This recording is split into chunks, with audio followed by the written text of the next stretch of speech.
कृष्णा साथियों, मैं भी कृष्णा के यहाँ सारा चैनल में आपका स्वागत करती हूँ। कैसे हैं आप? आपके अच्छे स्वास्थ्य और सुखद जीवन की मंगल कामना करती हूँ। आपके अपने इष्ट देवों को कोटि कोटि नमन करते हुए बड़ों को प्रणाम करते हुए वीडियो प्रारंभ करते हैं। साथियों, आज की वीडियो बहुत अद्भुत है।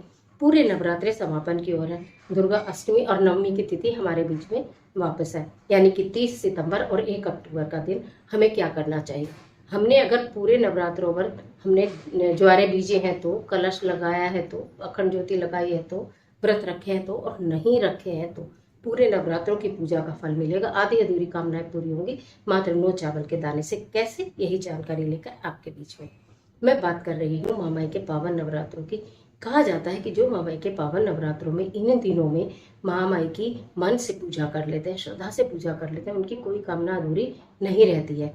लेकिन फिर भी आप क्या करना है, 30 तारीख की शाम या 1 तारीख की शाम किसी भी दिन आप इस कार्य को करें। एक साबुत सुंदर सा आपको तेज पत्ता लेना है, उसके ऊपर आपको शहद लगा लेना है, महामाई के चरणों में रख देना है।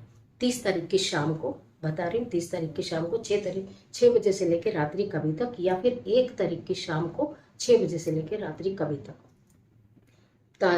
तेज पत्ते पर शहद लगाकर महामाई के चरणों में अर्पित कर दिया।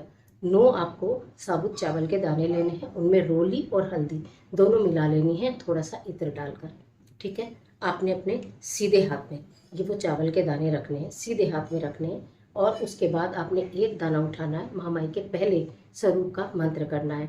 जो मैंने सारे के सारे मंत्र आपको अपनी पोस्ट पे दिए हुए, आप वहाँ से देख सकते हैं।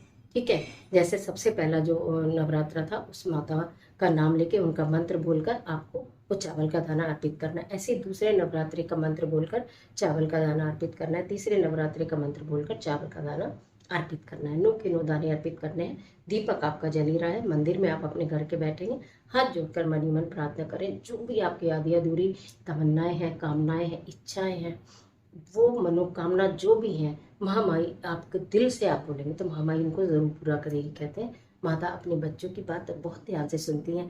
अब चूंकि माता रानी पालकी पर सवार होकर जाएंगी तो आपकी सारी परेशानियां समाप्त कर कर जाएंगी और आपकी इच्छाएं पूरी कर कर जाएंगी। ये कार्य आपने 30 को करा या फिर आपने 1 को करा। अगर आप 30 को इस कार्य को कर रहे हैं तो 1 तारीख की शाम को आपको वो तेज पत्ता लेना है जिस पर चावल रखे हैं, फिर हाथों में लेकर उससे अपनी मनोकामना बोलते हुए थोड़ा सा कपूर डालकर उसको आपको जला देना है। और फिर जो ऐश बचेगी वो आपको किसी पौधे में डाल देनी है। अगर आप 1 तारीख को इस कार्य को कर रहे हैं तो 2 तारीख की सुबह, 2 तारीख की सुबह जिस दिन विजयदशमी है, जिस दिन नवरात्रों का पारण है, जिस दिन आप विसर्जन करेंगे, उस दिन सुबह आपको सारी सामग्री विसर्जित करने के बाद इसको फिर कपूर डाल के ही जला देना है। और आप मन मन में, अब मेरी सारी जो मेरी मनोकामनाएं, इच्छाओं के मार्ग में बाधाएं आ रही थी, वो सब जलकर राख हो गई माता रानी की कृपा से। सारी बाधाएं जलकर राख हो गई माता रानी की कृपा से। ऐसा भाव करते हुए 2 तारीख की सुबह सुबह आप उसको जला देंगे और जो बचेगा उसको आप किसी प्लांट में डाल देंगे। ये 2 दिन वो चमत्कारी दिन है जब माता रानी साक्षात आपके घर में विराजमान होती हैं, आपके घर के मंदिर में विराजमान होती हैं, कि जो वहाँ पर विराजमान होती हैं और आपके सारे अधूरे कार्यों को पूरा करती हैं, कार्यों में आ रही बाधाओं को दूर करती हैं, सारी आधी अधूरी भक्त की इच्छाएं पूर्ण करती हैं। तो जो भी कुछ किया है बहुत अच्छी बात है। बहुत सारे उपाय बताए, वो भी आप करिए, लेकिन ये जो उपाय बताया, 1 तेज पत्ता और 9 चावल के दाने का, इसको करना बिल्कुल मत भूलिए।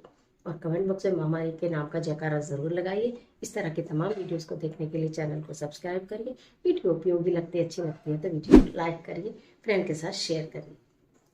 माता रानी आपकी मदद